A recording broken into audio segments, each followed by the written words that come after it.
नमस्कार। देश के विभिन्न क्षेत्रों में उपस्थित मंत्रिमंडल के मेरे सहयोगी, सांसदगण, विधायकगण, देश के युवा साथी, देवी और सज्जनों, आज धनतेरस का पवित्र त्योहार है। सभी देशवासियों को धनतेरस की बहुत बहुत बधाई। 2 दिन बाद हम सभी दीपावली का पर्व भी मनाएंगे और इस साल की दीपावली बहुत खास है, बहुत विशेष है। आपको होगा कि भाई दिवाली तो हर बार आती है, इस बार विशेष क्या हो गया? मैं बताता हूं विशेष क्या है। 500 वर्षों के बाद प्रभु श्री राम अयोध्या के अपने भव्य मंदिर में विराजमान है और उस भव्य मंदिर में विराजमान होने के बाद ये पहली दीपावली है और इस दीपावली की प्रतीक्षा में कई पीढ़ियां गुजर गई। लाखों लोगों ने बलिदान दिए, यातनाएं झेली।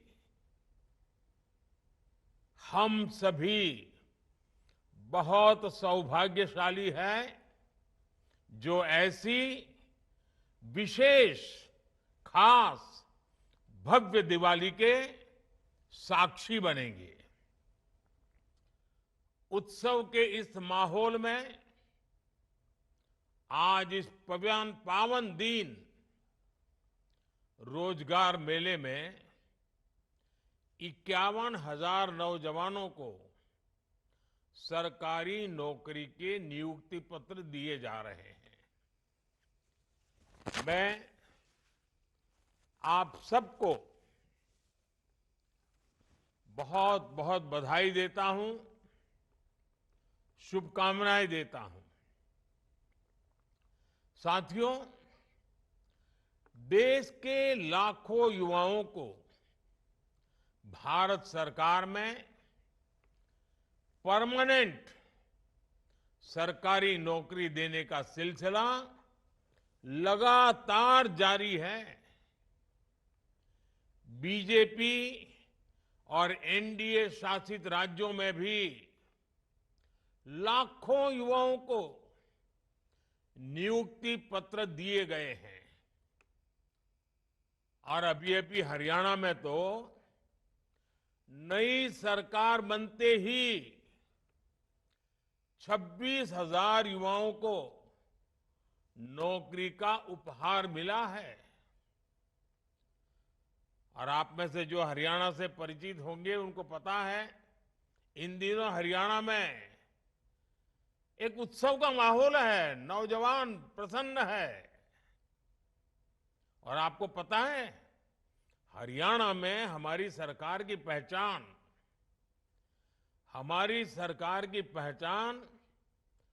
विशेष पहचान है।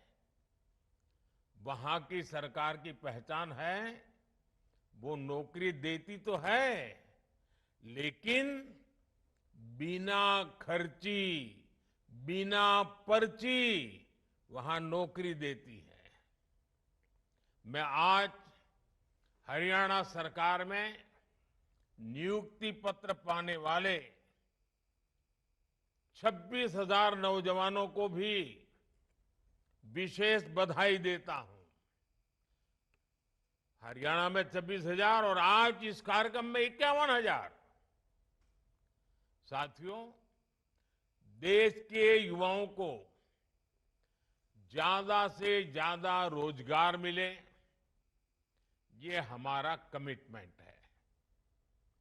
सरकार की नीतियां और निर्णयों का भी रोजगार सृजन पर सीधा प्रभाव होता है। आज expressway, highway, road, rail, port, airport, fibre line बिछाने का काम, देश के कोने कोने में मोबाइल टावर लगाने का काम, नए नए उद्योगों का विस्तार, देश के कोने कोने तक, कोने कोने में हो रहा है।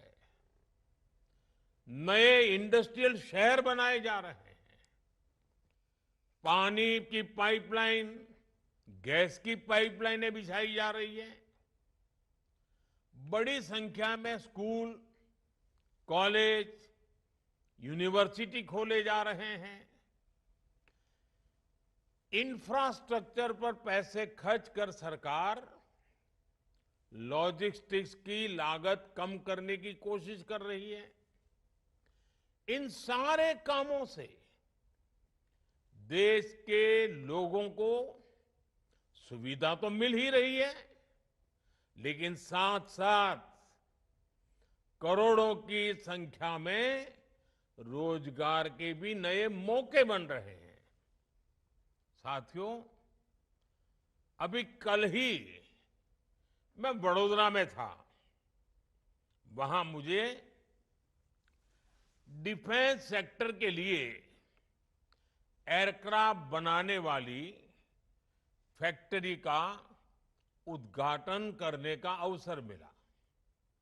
इस फैक्ट्री में हजारों लोगों को प्रत्यक्ष रूप से रोजगार मिलेगा, लेकिन नौकरी के जितने अवसर तैयार होंगे, उससे कहीं ज्यादा एयरक्राफ्ट के लिए जो स्पेयर पार्ट चाहिए, वो स्पेयर पार्ट बनाने के लिए बहुत सारे छोटे छोटे छोटे कारखानों की जाल जरूर बनेगी। बहुत सारे छोटे छोटे कारखानों से उसको बना करके सप्लाई किया जाएगा। ये पार्ट्स देश के कोने कोने में हमारे जो एमएसएमई है ना, वो बनाएंगे। नए एमएसएमई आएंगे। एक एयरक्राफ्ट में 15 से 25 हजार तक छोटे बड़े पुर्जे होते हैं, पार्ट्स होते हैं। यानी एक एक फैक्ट्री की डिमांड पूरी करने के लिए देश भर की हजारों छोटी बड़ी फैक्ट्रियां सक्रिय रहेगी। आप सोच सकते हैं कि इससे हमारी एमएसएमई इंडस्ट्री को कितना फायदा होगा, उनमें रोजगार के कितने मौके बनेंगे। साथियों, आज जब हम कोई योजना लॉन्च करते हैं तो हमारा फोकस सिर्फ लोगों को मिलने वाले लाभ पर ही होता है, ऐसा नहीं है। हम बहुत बड़े दायरे में सोचते हैं, बल्कि हम उसके माध्यम से रोजगार सृजन का पूरा इकोसिस्टम भी डेवलप करते हैं। जैसे पीएम सूर्यघर मुफ्त बिजली योजना। अब यूं तो लगता है कि अब लोगों को मुफ्त बिजली मिले, इसके लिए योजना आई है, लेकिन उसकी बारीकी में जाएंगे तो क्या दिखेगा। अब देखिए, पिछले 6 महीने में 1.25 करोड़ 1.5 करोड़ करीब करीब लोगों ने, ग्राहकों ने इस योजना के लिए अपना रजिस्ट्रेशन कराया है। 9,000 से ज्यादा वेंडर्स योजना के साथ जुड़ चुके हैं, जो ये फिटिंग का काम करेंगे। 5 लाख से ज्यादा घरों में सोलर पैनल लगाए जा चुके हैं। आने वाले दिनों में इस योजना के तहत एक मॉडल के रूप में देश के अलग अलग कोने में 800 सोलर विलेज बनाने की तैयारी है। अब तक 30,000 लोगों ने रूफटॉप पर सोलर इंस्टॉलेशन की ट्रेनिंग ली है। यानी इस एक योजना ने मैन्युफैक्चरर्स, वेंडर्स, असेंबलर्स और रिपेयरर्स के लिए रोजगार के लाखों नए अवसर तैयार कर दिए हैं। पीएम सूर्यघर मुफ्त बिजली योजना से देश में रोजगार के लाखों नए अवसर बनने जा रहे हैं। साथियों, मैं एक और उदाहरण देता हूं आपको, और मैं आज छोटे छोटे गांव से जुड़े उदाहरण दे रहा हूं आपको। अब खादी की चर्चा तो हमारे देश में आजादी के समय से हो रही है, लेकिन आज खादी ग्रामोद्योग क्या कमाल कर रहा है। पिछले 10 वर्षों में हमारी सरकार की नीतियों ने खादी ग्रामोद्योग इसकी पूरी तस्वीर ही बदल दी है। और तस्वीर ही बदली ऐसा नहीं है, गांव के इस काम से जुड़े लोगों की तकदीर भी बदल दी है। आज 1 साल में खादी ग्रामोद्योग 1.5 लाख करोड़ रुपए से ज्यादा का कारोबार कर रहा है। अगर 10 साल पहले की स्थिति से तुलना करें, जैसे अभी डॉक्टर जितेंद्र सिंह जी सरकारी नौकरी के पुराने और नई सरकार के आंकड़े दे रहे थे, कितने चौंकाने वाले थे आप देखिए।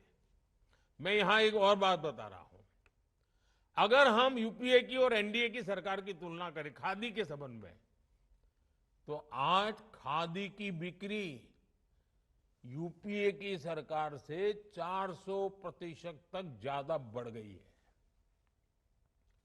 जब कारोबार बढ़ रहा है तो इसका मतलब है कि इससे जुड़े कारीगरों, बुनकरों, व्यापारियों को भी बहुत बड़ा फायदा हो रहा है।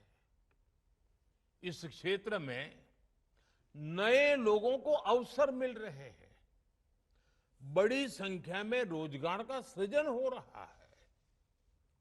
इसी तरह हमारी लखपति दीदी योजना ने ग्रामीण महिलाओं को रोजगार और स्वरोजगार के नए साधन दिए हैं। पिछले 1 दशक में 10 करोड़ महिलाएं सेल्फ हेल्प ग्रुप से जुड़ी हैं। और आपको मालूम है, self help group economic activity करता है, कुछ न कुछ करके कमाई करता है। मतलब 10 करोड़ महिलाएं जो कमाने लगी है, रोजगार स्वरोजगार के कारण उनके घर में पैसे आ रहे हैं, अपनी मेहनत से आ रहे हैं। ये 10 करोड़ का आंकड़ा और सिर्फ महिलाओं का, ये बहुत लोग हैं उनको नजर नहीं आता है। और सरकार ने इन्हें पूरी तरह सपोर्ट किया है, संसाधन में सपोर्ट, धन देने में सपोर्ट। ये महिलाएं किसी ना किसी रोजगार से आय अर्जित कर रही हैं, कमाई कर रही है। हमारी सरकार ने इनमें से 3 करोड़ महिलाओं को लखपति दीदी बनाने का लक्ष्य रखा है। मामूली इनकम नहीं, हम इनकम भी बढ़ाना चाहते हैं। अब तक करीब 1.25 करोड़ महिलाएं लखपति दीदी बन चुकी हैं। मतलब उनकी 1 साल की इनकम 1 लाख रुपए से ज्यादा हो गई है, और ये हर वर्ष कमाने वाले हैं। साथियों, आज भारत दुनिया की तीसरी सबसे बड़ी अर्थव्यवस्था बनने की दिशा में आगे बढ़ रहा है। देश की ये तरक्की देख देश का युवा ये भी पूछता है, और स्वाभाविक है, उसके मन में सवाल है कि जो गति आज है, जो विस्तार आज है, वो गति पहले क्यों नहीं पकड़ी? इसका जवाब है, पहले की सरकारों में नीति और नियत दोनों का अभाव था। साथियों, आप याद करिए, पहले ऐसे कितने ही सेक्टर थे जिनमें भारत लगातार पिछड़ता जा रहा था। खासकर टेक्नोलॉजी के क्षेत्र में दुनिया में नई नई टेक्नोलॉजीज आती थी, लेकिन भारत में हम उनका इंतजार करते रहते थे, सोचते थे भाई ये दुनिया में तो आया, हमारे यहां कब आएगा? जो टेक्नोलॉजी पश्चिमी देशों में आउटडेटेड हो जाती थी, निकम्मी हो जाती थी, तब जाकर के वो हमारे यहां पहुंचती थी। ये सोच बना दी गई थी कि हमारे देश में आधुनिक टेक्नोलॉजी डेवलप हो ही नहीं सकती। इस मानसिकता से कितना बड़ा नुकसान हुआ। भारत न केवल आधुनिक विकास की दौड़ में पिछड़ता चला गया, बल्कि रोजगार के सबसे महत्वपूर्ण सोर्स भी हमसे दूर होते चले गए। आधुनिक विश्व में जिन उद्योगों से रोजगार पैदा होता है, जब वही नहीं होंगे तो रोजगार कैसे मिलेगा? इसलिए हमने पुरानी सरकारों की उस पुरानी सोच से देश को आजाद कराने के लिए काम शुरू किया है। स्पेस सेक्टर से लेकर सेमीकंडक्टर तक, इलेक्ट्रॉनिक्स से लेकर इलेक्ट्रिक व्हीकल तक, हमने हर नई तकनीक में मेक इन इंडिया को आगे बढ़ाया। हमने आत्मनिर्भर भारत पर काम किया। देश में नई टेक्नोलॉजी आए, नए फॉरेन डायरेक्ट इन्वेस्टमेंट आए। इसके लिए हमने पीएलआई स्कीम लॉन्च की। मेक इन इंडिया अभियान और पीएलआई स्कीम ने मिलकर रोजगार सृजन की गति कई गुना तेज कर दी है। आज हर सेक्टर के उद्योगों को बढ़ावा मिल रहा है। इससे अलग अलग फील्ड के युवाओं के लिए नए मौके बन रहे हैं। आज देश में भारी निवेश हो रहा है और रिकॉर्ड अवसर बन रहे हैं। पिछले 8 वर्षों में 1.5 लाख से ज्यादा स्टार्टअप्स लॉन्च हुए हैं। आज भारत में दुनिया का तीसरा सबसे बड़ा स्टार्टअप इकोसिस्टम है। इन सारे सेक्टर्स में हमारे युवाओं को आगे बढ़ने का मौका मिल रहा है, उन्हें रोजगार मिल रहा है। साथियों, भारत के युवाओं की क्षमता बढ़ाने के लिए आज उनके स्किल डेवलपमेंट पर सरकार का बहुत फोकस है। इसलिए हमने स्किल इंडिया जैसे मिशन शुरू किए। आज सैकड़ों कौशल विकास केंद्रों में युवाओं को ट्रेनिंग दी जा रही है। हमारे युवाओं को एक्सपीरियंस और अपॉर्चुनिटी के लिए भटकना न पड़े, हमने इसकी भी व्यवस्था की है। प्रधानमंत्री इंटर्नशिप योजना के तहत भारत की टॉप 500 कंपनीज में पेड इंटर्नशिप का प्रावधान किया गया है। हर इंटर्न को 1 साल तक 5,000 रुपया प्रति माह दिया जाएगा। हमारा लक्ष्य है कि अगले 5 वर्षों में 1 करोड़ युवाओं को इंटर्नशिप का अवसर मिले। इससे युवाओं को अलग अलग सेक्टर्स में रियल लाइफ बिजनेस एनवायरनमेंट से जुड़ने का मौका मिलेगा। उनका ये अनुभव उनके कैरियर के लिए बहुत लाभकारी होगा। साथियों, विदेशों में भी भारतीय युवाओं को आसानी से नौकरी मिले, इसके लिए भी भारत सरकार नए मौके बना रही है। हाल में ही जर्मनी ने, आपने अखबार में पढ़ा होगा, जर्मनी ने भारत के लिए स्किल वर्कफोर्स स्ट्रेटेजी जारी की है। जर्मनी ने स्किल्ड भारतीय युवाओं को, जिनके पास हुनर है, ऐसे भारतीय युवाओं को हर वर्ष, पहले कभी 20,000 लोगों को वीजा मिलता था, इन्होंने ऐसे नौजवानों के लिए हर वर्ष 90,000 वीजा देने का तय किया है। मतलब 90,000 लोगों को वहां रोजगार के लिए जाने का अवसर मिलेगा। और इसका बहुत बड़ा फायदा हमारे युवाओं को होगा। भारत ने हाल के वर्षों में 21 देशों के साथ माइग्रेशन और रोजगार से जुड़े समझौते किए हैं।